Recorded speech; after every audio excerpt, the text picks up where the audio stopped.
भविष्य से आए हो ना, तो तुम्हें पता होगा कि ये गोली तुम्हें लगेगी या नहीं। मशीन का डिजाइन मुझे दे दो कबीर, और मैं तुम्हें जाने दूंगा। कबीर की नजर टेबल पर रखे सेलेक्ट सीरम की शीशी पर है। डॉक्टर सेन डरे हुए कोने में खड़े हैं। विक्रम, तुम हमेशा एक चीज भूल जाते हो। भविष्य वो नहीं जो तय है, भविष्य वो है जो हम बनाते हैं।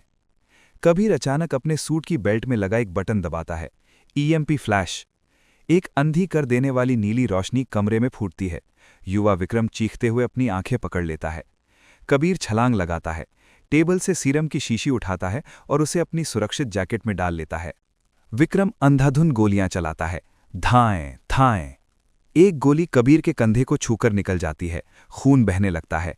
कबीर दर्द से कराहता है, लेकिन अपने सूट का क्वांटम रिटर्न सिस्टम चालू कर देता है। युवा विक्रम की आंखें खुलती हैं, लेकिन कबीर हवा में धुएं की तरह गायब हो चुका है। विक्रम गुस्से में कुर्सी को लात मारता है। मैं तुम्हें ढूंढ लूंगा कबीर, चाहे इसमें मुझे 20 साल क्यों न लग जाएं। कबीर हवा से जमीन पर बुरी तरह गिरता है। वो 2045 में वापस आ चुका है।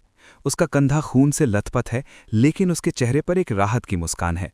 उसने अपनी सीने की जेब को छुआ। सीरम सुरक्षित है। तारा, मेरी बच्ची, मैं ले आया। इलाज। कबीर लड़खड़ाते हुए उठता है, लेकिन तभी उसकी मुस्कान गायब हो जाती है। लैब का नज़ारा पूरी तरह बदल चुका है। लैब में आग लगी है। मशीनें टूटी पड़ी हैं। द क्रोनोस, टाइम मशीन, का मुख्य हिस्सा किसी ने उखाड़ लिया है।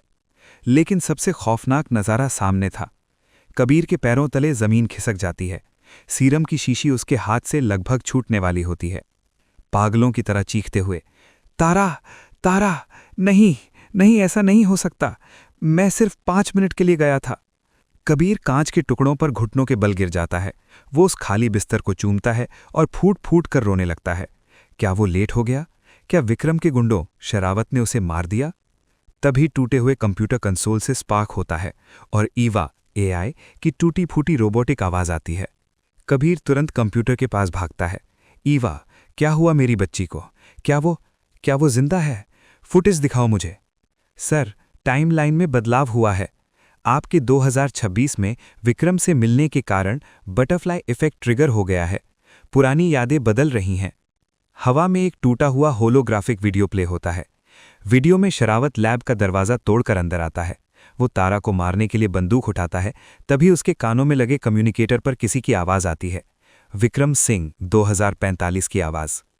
शरावत, रुको, बच्ची को मत मारना। मुझे अभी अभी कुछ याद आया है। 19 साल पुरानी एक याद। कबीर मेरे पास 2026 में आया था। वो टाइम ट्रैवल कर चुका है। वो वापस इसी लैब में आएगा। बच्ची को मेरे पास ओमनीकेक टावर ले आओ। वो कबीर की कमजोरी है, हम उसका इस्तेमाल करेंगे। होलोग्राम बंद हो जाता है। कबीर की आंखों के आंसू सूख जाते हैं और उनकी जगह एक भयानक गुस्सा ले लेता है। तारा जिंदा है। विक्रम ने उसे मारा नहीं है, बल्कि बंदी बना लिया है। लेकिन तारा की बीमारी हर पल उसे मौत के करीब ले जा रही है। तुमने मेरी बेटी को हाथ लगाकर अपनी मौत को न्योता दिया है विक्रम। कबीर अपने खून से लथपथ कपड़े फाड़ता है। वो लैब के एक छिपे हुए तहखाने को खोलता है। वहां से वो एक ब्लैक ऑप्स कॉम्बैट सूट और प्लाज्मा गन निकालता है। जो साइंटिस्ट दुनिया से छिपकर बैठा था, आज वो एक पिता के रूप में शिकारी बन चुका है। एक बेहद हाईटेक कमरे में तारा एक स्टेसिस पॉड में कैद है। एक कांच का कैप्सूल जो समय और बीमारी को धीमा कर देता है। वो बेहोश है और बहुत पीली दिख रही है। 50 साल का बूढ़ा विक्रम सिंह एक रोबोटिक हार्ट के साथ पॉड के सामने खड़ा है। माया, कबीर की पुरानी दोस्त, विक्रम के पीछे डरी हुई खड़ी है। समय कितना अजीब खेल खेलता है माया। 2026 में मैं सिर्फ एक लालची बिजनेसमैन था, लेकिन जब उस दिन कबीर मेरे सामने से गायब हुआ तो मुझे समझ आ गया कि असली ताकत पैसा नहीं, समय है। मैंने 19 साल इंतजार किया है इस दिन का। तभी कमरे के लाल सायरन बजते हैं। चेतावनी, चेतावनी, ग्राउंड फ्लोर पर घुसपैठ, ब्रीच। कैमरे की फुटेज स्क्रीन पर आती है। कबीर ओमनीटेक की लॉबी में है। वो अकेले ही दर्जनों गार्ड्स को अपनी प्लाज्मा गन और 2026 से लाए गए कुछ स्मोक बॉम्ब से उड़ा रहा है। वो किसी को जान से नहीं मार रहा, लेकिन सबको बुरी तरह अपाहिज कर रहा है।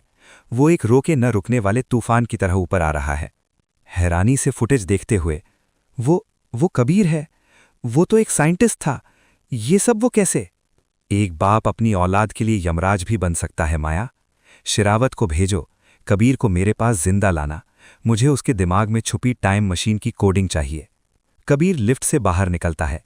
सामने शेरावत अपने 10 एलीट कमांडोज के साथ खड़ा है। कबीर का कंधा अभी भी खून से बह रहा है, लेकिन उसकी आंखें लाल हैं। खत्म हो गया साइंटिस्ट, बंदूक डाल दे, वरना तेरी बेटी का ऑक्सीजन सप्लाई मैं एक बटन से बंद कर दूंगा। कबीर धीरे से अपनी गन जमीन पर रख देता है। शेरावत हंसते हुए आगे बढ़ता है और कबीर के पेट में एक जोरदार लात मारता है। कबीर जमीन पर गिर जाता है। शेरावत उसे कॉलर से पकड़कर घसीटते हुए विक्रम के कमरे 150वीं मंजिल में ले जाता है। कबीर खून से लथपथ हालत में विक्रम के सामने घुटनों के बल बैठा है। उसके सामने ही तारा उस कांच के पॉड में कैद है। कबीर की आंखों में तारा को देखकर एक तड़प उठती है। तारा, फिर विक्रम की तरफ देखकर, विक्रम, उसे छोड़ दो, उसे इलाज की जरूरत है। मैं 2026 से वो सीरम ले आया हूं। अगर उसे अभी सीरम नहीं मिला तो वो मर जाएगी। ओह, तो तुम सच में ले आए? लाओ वो सीरम मुझे दे दो। लेकिन उसे छोड़ने की एक कीमत है कबीर। मुझे द क्रोनोस का फुल एक्सेस और ब्लूप्रिंट चाहिए। मैं अतीत में जाकर खुद को इस पूरी दुनिया का राजा बनाना चाहता हूं। माया पीछे से कबीर को इशारे से मना करती है, लेकिन कबीर मजबूर है। कबीर अपनी जैकेट के अंदर हाथ डालता है और चमकते हुए नीले तरल पदार्थ वाली वो शीशी निकालता है। यही तारा की जिंदगी है। ठीक है विक्रम, तुम्हें टाइम मशीन चाहिए ना? ले लो, लेकिन पहले मेरी बेटी को मेरे हवाले करो। विक्रम हंसता है और एक रिमोट का बटन दबाता है। स्टेसिस पॉड, कांच का कैप्सूल, खुल जाता है।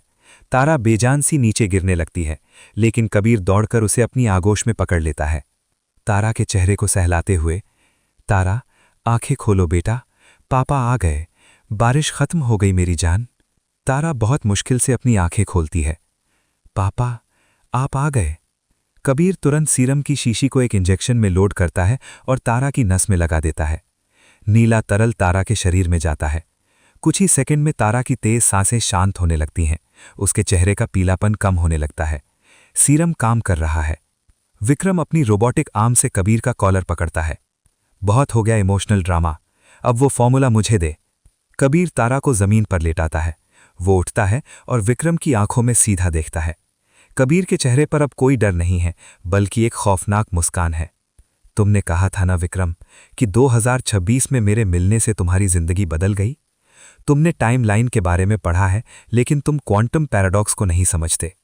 जब मैं 2026 में गया था तो मैंने सिर्फ वो सीरम नहीं उठाया था विक्रम, मैंने वहां के मेन सर्वर में एक छोटा सा कोड डाल दिया था। ओमनीटेक कंपनी का वो सर्वर जो 2045 में इस टावर को चलाता है। विक्रम की आंखें फटी रह जाती हैं। तभी कबीर अपनी कलाई में बंधी घड़ी, जिसमें 2026 का वही ट्रांसपेरेंट डिवाइस फिट है, कब बटन दबाता है। अचानक पूरे ओमनीटेक टावर की बत्तियां बुझ जाती हैं।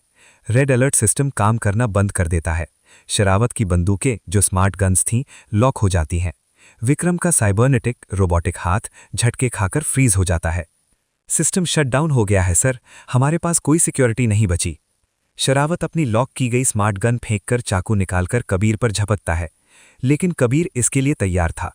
कबीर घूमकर शेरावत का हाथ पकड़ता है और उसे उसी के चाकू से जख्मी करके जमीन पर पटक देता है। माया भागकर आती है और विक्रम के गले पर गन तान देती है। कबीर तारा को अपनी गोद में उठाता है। तारा अब चैन की सांस ले रही है, उसकी बीमारी हमेशा के लिए खत्म हो चुकी है। तुमने अतीत को बदलना चाहा था विक्रम, लेकिन तुमने एक पिता को मजबूर करके अपने वर्तमान को ही तबाह कर लिया। समय को कोई कंट्रोल नहीं कर सकता, समय खुद तय करता है कि किसे कब सजा देनी है। कबीर तारा को गोद में उठाए माया के साथ उस अंधेरे टावर से बाहर निकल जाता है। कबीर टावर के बाहर आता है। आसमान से अचानक एक असली सूरज की किरण बादलों को चीरकर नीचे आती है और तारा के चेहरे पर पड़ती है। 2045 के बादलों का प्रदूषण छट रहा है। शायद कबीर के 2026 में किए गए बदलावों ने दुनिया का भविष्य भी बदल दिया है। तारा मुस्कुराती है। पापा, बारिश रुक गई,